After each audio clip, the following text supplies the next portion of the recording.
Hey, welcome back. We're on the selection door. We're trying to we're gonna get this cleaned up tonight. Trying to go through everything, wired up for we're gonna put the new ballast in, new light switch. This one's actually working, but if you've ever done one of these, and the light switch is the old one, you better change it. Because I guarantee you, that is gonna go out, and in order to get that replaced, you're going into the back of the door here and taking this all out. So actually this one works, but I'm not going to take the chance of doing a complete restoration on this, because this is, and I think so, just looking at the button on it, I think it is the original one with the machine.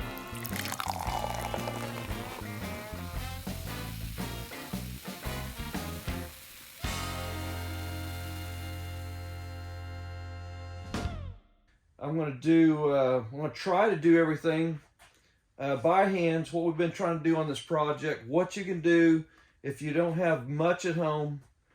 I'm going to use my Vivid product here that I've got on Amazon right now. Take off about 2 inches.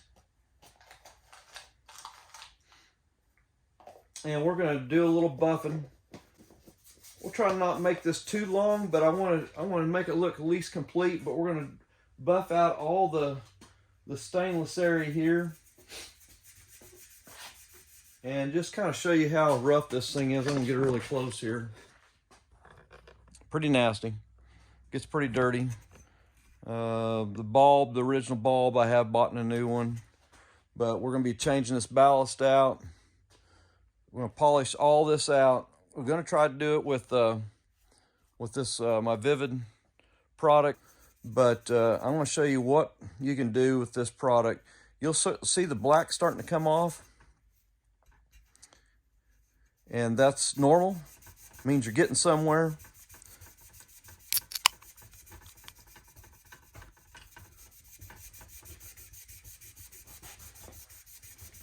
If it's really, I mean, got a lot of corrosion on it, start out with some steel wool. I've brought some in, but I want to start just with this Vivid product. This has got a little bit of an oil base to it, but it's like cotton candy, very soft. But man, it does wonders on a project like this.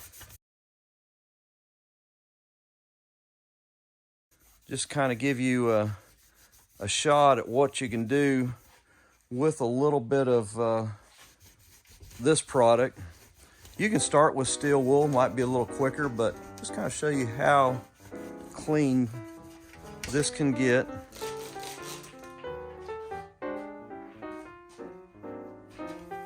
Using Vengeance product here, Extreme Detailer. That did not take that long to clean that up. So stay with us here. We're gonna probably speed this camera session up. So in areas, I'm just gonna keep going.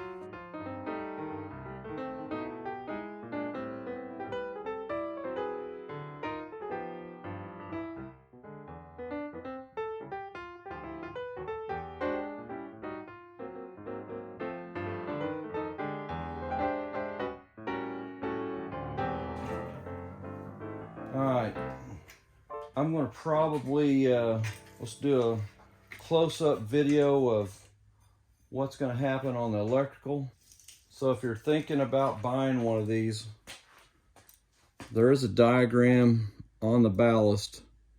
Obviously, we're gonna be doing only the one lamp. So you got 2 of the reds on one end of the bulb, 2 of the blues on the other end of the bulb. Then your black and your white line voltage that will be going down through your cabinet that actually feeds this. That'll be how that's connected up. It's connected up a little differently on this setup, so that is why this switch will not work.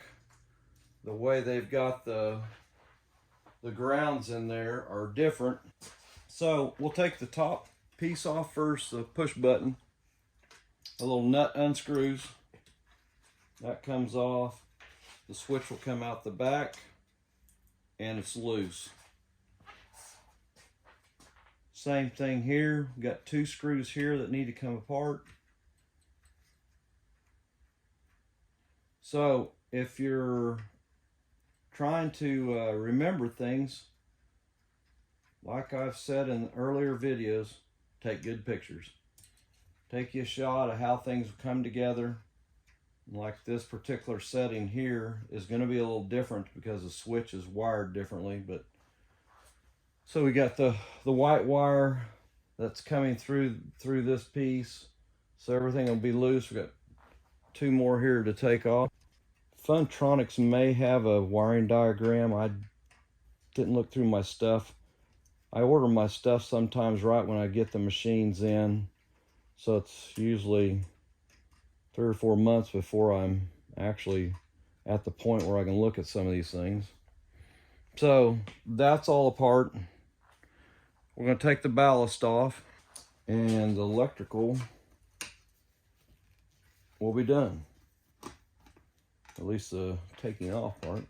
So this is off, and you're going to notice, glad I saw this first, you're going to have a lead wire off that old one that went to the bottom of the cabinet.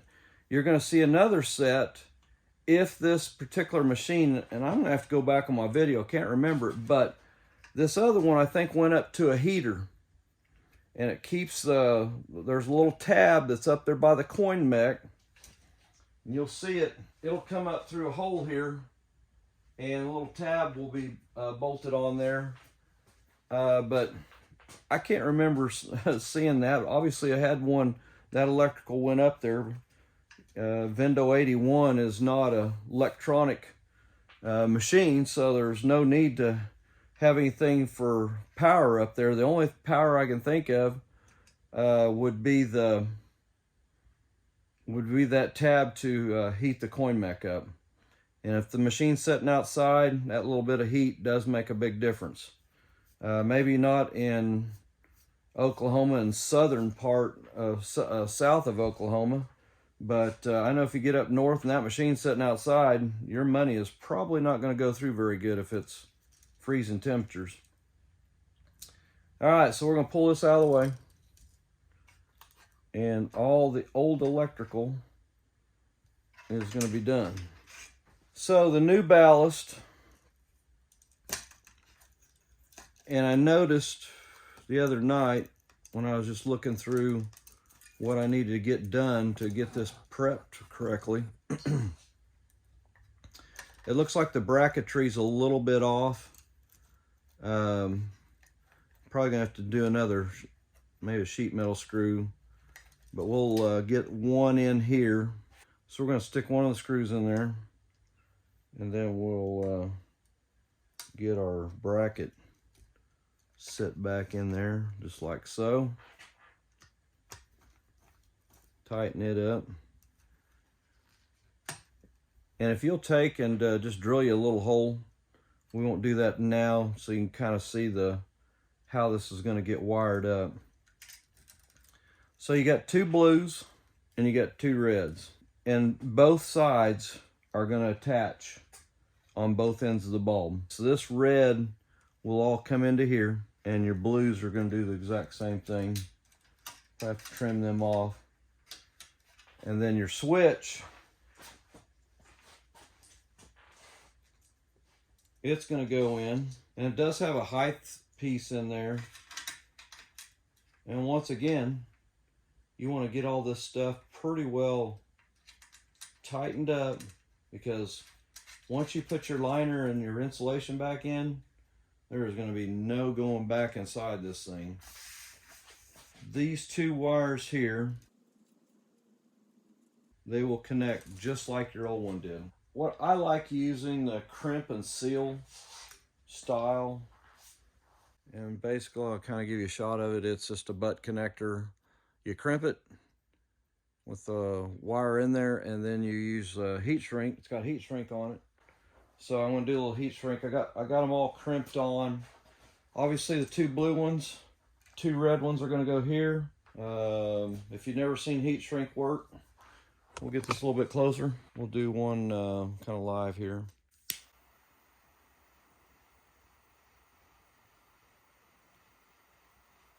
This is called a little mini torch. It's made just for doing butt connectors, but you want to keep working it kind of slowly. If you leave it in one spot, you will burn it. So just kind of keep that heat going on there, and you'll start seeing that shrink down around the end. Might want a pair of gloves if you're doing this. But you'll see that gets melted all the way down. Great for protection inside the cabinet. If you're going to just do regular butt connectors, wrap those with some electrical tape. You're going to watch that little butt connector shrink all the way down. Just a little more of the professional side of the restoration. So you're going to have 2 blues, 2 reds. I don't think it's going to matter which wire on the blues. You're going to tie 2 of these together. Watch when you're screwing that in there. That is a piece of porcelain. You don't want to over tighten that.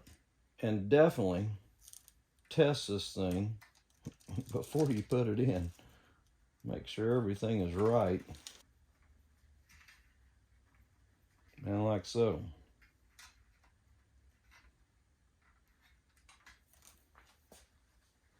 That looks good. And the 2 reds down here. You notice there's just 2 short wires. So I give you 2 longs and the 2 shorts. I could have cut these off, but just in case I needed to change some things, I didn't want to do that. Especially on that shorter end up there. You've always got some room where you can deal with some extra wiring inside the cabinet.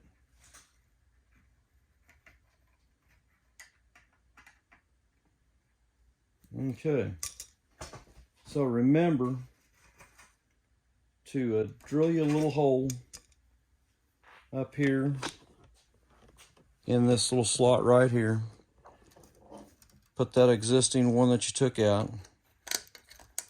Obviously you could, if you wanted to, you could still use this and put a big washer on it, and that would go across there and hold it in, but I think the proper way would be to drill a hole there and start you a new system there. Okay, to finish up the wiring, make sure when you're hooking up the push button on this particular setup with this type of ballast, when you have the 2 red wires and 2 blue wires, which your 2 blue wires are basically coming down here, your 2 red ones will come into the other light bracket. But one thing that's going to change that I had to catch it myself, one has to go to the push button, and only one then hooks up direct to the light bracket on the back. If you look at your old one that you pulled off, you will see on that particular one, and this is a problem why when the button goes bad, this particular button, as far as I know, if anybody's got a replacement button, on and off button, that will fit the existing ballast setup, hey, let me know. As far as I know, last 4 or 5 years, we have not been able to get this. So when you change this button, this start on and off button out, you will have to change everything else, because if you try to put this button in the old setting where these 2 wires connect up, it will not work. If anybody's got any comments on that, put that in there, because I'd be interested to know if there is one out there, because sometimes you don't want to spend all the money on the ballast, but it's not that much money. to go ahead and put a new ballast in. Those ballasts aren't going to last forever, so make sure you hook this one wire, at least one, get it hooked up, and we're going to crimp this on right now. And I am using heat shrink butt type connectors on this one also. Always give those a little tug, make sure they don't pull out before you do the heat shrink. And I've always said, probably do this before you put this in, just makes life a little bit easier where you can turn it, but it can be done on there, just a little bit different. Just to go over that one more time, you got your 2 reds, bring them into here. You got your 2 blues, they'll come into here. And then your button switch, your push button switch here. So let's give this thing a try.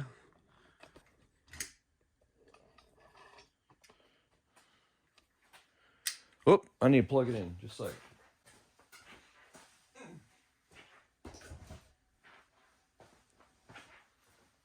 All right. Off and on. So make sure there is a little bit of a change from what the original. You're going to see this one circuit right here is a pass through to the button. And I think that's one of the reasons this particular push button, there's not one available. If anybody's got any that are available, I get that question all the time. If those are available, but as of right now, I pretty well changed everything out anyway. So this ends this particular segment. We're gonna get the door back up here and get ready to do the install. Hey, welcome back. We're gonna try to get the light assembly and ratchet assembly reinstalled back in the back side. Make sure put a new gasket in. Don't put that old one in. They're not that expensive. Put a new one in. We're putting a red one back in this one. I think you can get it in red or the gray. I like doing the red ones. Can't remember originally what this one had. All right, get that gasket in there. I like to flip these over. A little bit of getting things lined up there at first. Not too bad. Make sure this gets pushed back all the way. Get it lined up. Make sure this gasket gets pushed back all the way. And then you'll have a hole that we're going to line up directly here. Probably should have done that first before I got my gasket in the way, but let me get this lined up right quick. One thing about when you're putting the screws on this side, watch the length that you put in from that side, because you got a bulb right there, and I've seen it to where I've seen people put them in there and it goes right into the bulb. So the other one's not too bad. There's nothing there. There's a little cavity there. Go right through. Okay, I'm using number 8, 1/2 inch long. If you can get some number 8s a little bit shorter, the half still, you don't go too deep, they're working pretty good on the bulb.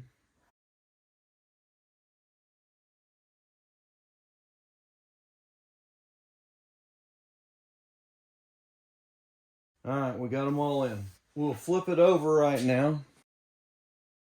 Last chance to check your tightness on the trim pieces. Last check to make sure your bulb is working. We've put our other screw in our ballast.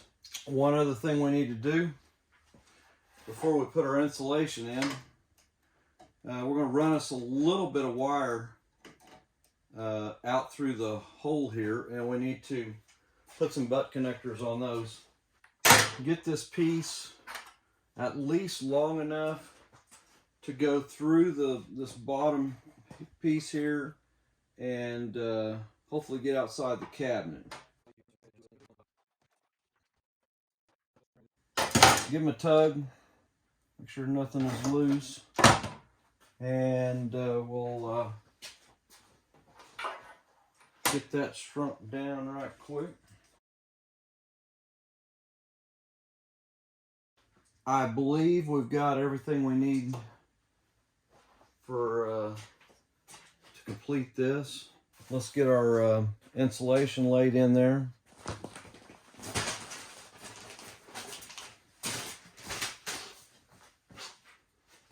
Get you some gloves on. I always put a little bit of a throwaway mask I use while I'm doing the install.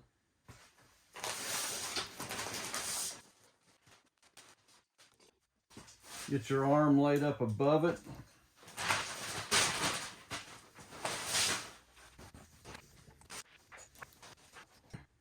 Always cut your insulation just a little bit longer. Try to get it all that you can inside that cabinet area, door area.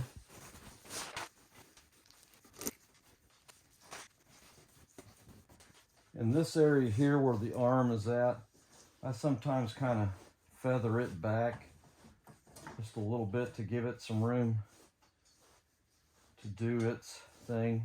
The next piece we'll have to kind of cut lengthways and put in there pieces at a time. We'll do a connector here where the wire goes through so there's no rubbing on that wire.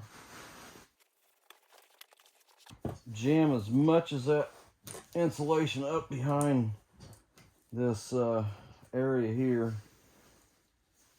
This is where most of your cold air is going to try to get out around this bezel area here.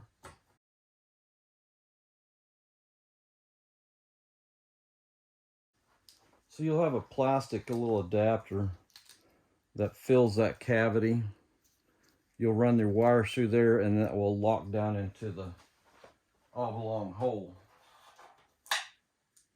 I sometimes just go ahead and run the wires and then take your piece apart and you'll see your wires and that will lock it down.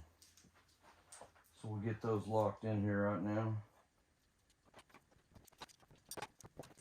There we go. Get that in there nice and tight.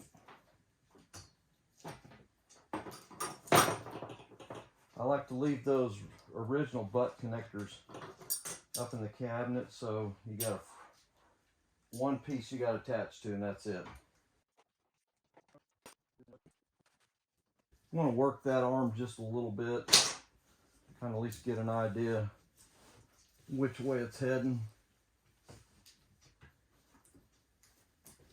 We know it's going to go up towards the middle here. I kind of give it a little bit of a low spot there. It's not rubbing too hard. Never really had any trouble with it. Tends to settle in all right. I think this side is critical. You always see a lot of frost lines appearing here, and I think that's due to usually not enough insulation. Not always, but that's always been in the back of my mind on original machine, that they just didn't get enough insulation in there. And it might be just because the vapor that's coming around the door could be causing it. So I make sure I get a lot extra in there.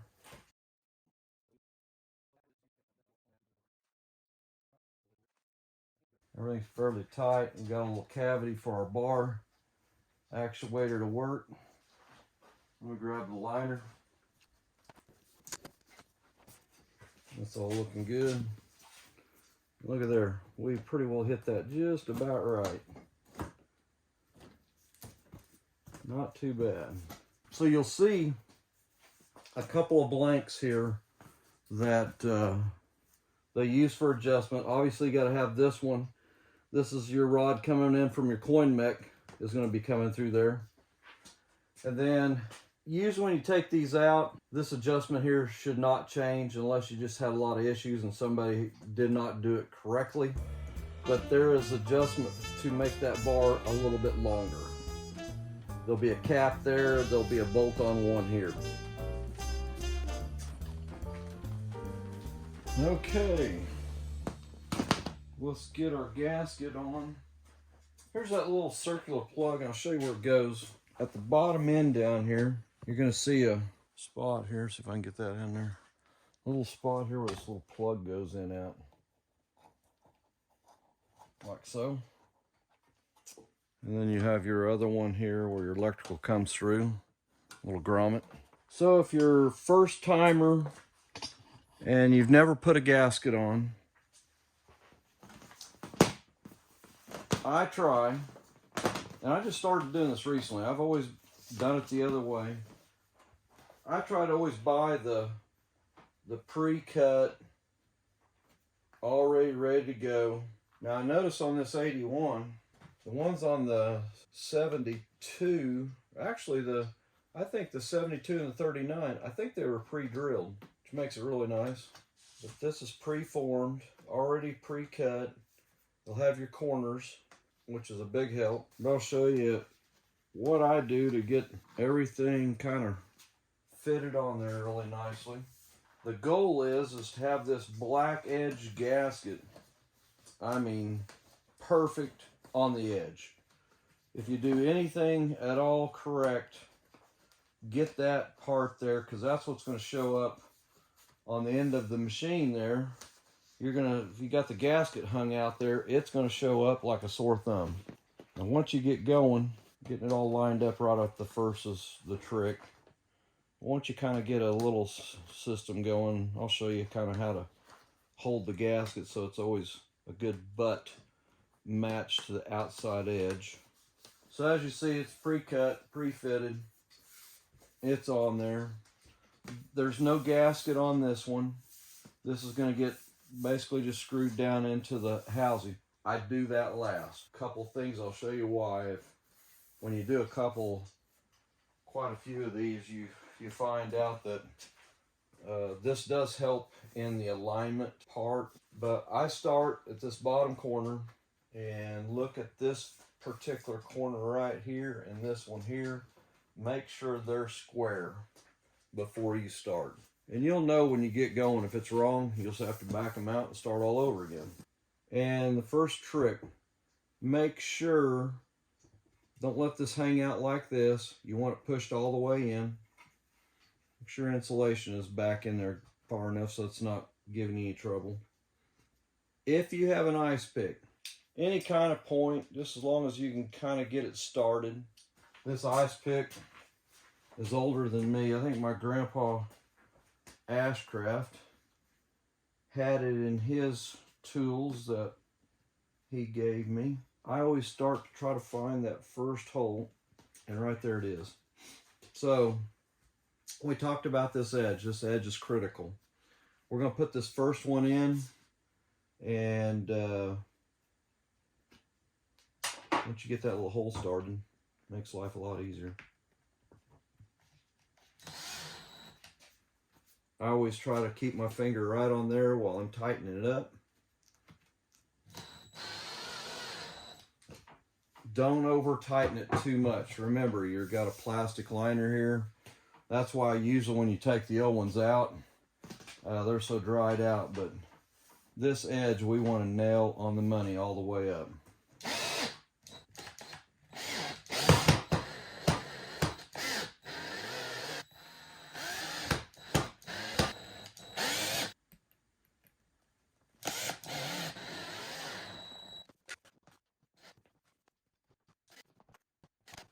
If you've ever done one that's not pre-fitted, probably the worst part is definitely these corners, getting it to fit really nicely.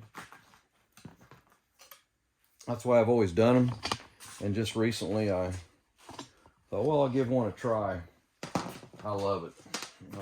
I probably will never go back to trying to fit one on again because it just fits so good.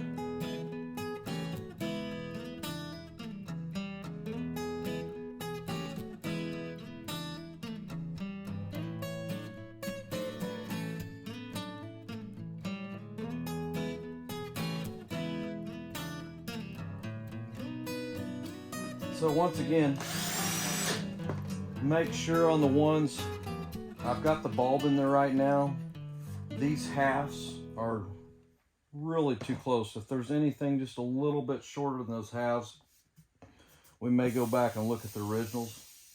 That might be what I end up putting back in there, but that's the only thing to be a little bit cautious on is you don't want to run that screw in there and bust your new bulb. But it looks like the halves are clearing right now, but man, they're close. We are going to make a round on them now, tighten everything back up. All right, let's hang it up on the door. It will actually have some more weight to it compared to when you pulled it off.